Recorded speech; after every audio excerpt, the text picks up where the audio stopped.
এই মাইয়া চাচা ওর কিন্তু দোষ নেই চাচা, ওর কিছু করে না চাচা। এই দিকে আসো কইলাম।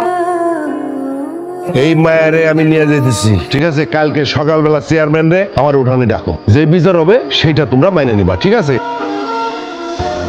তুই বাটপারি করছস, আমার লাগে চরম বাটপারি করছস। তুই আমার মায়ের মনে কষ্ট দিছস।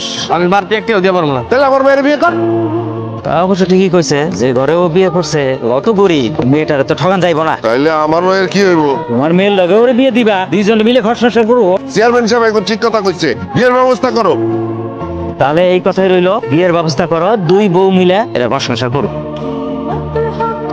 আল্লাহ, আপনি তো কষ্ট করতে গেছেন কেন? আমারে কইতে আমি নিয়ে আইতাম।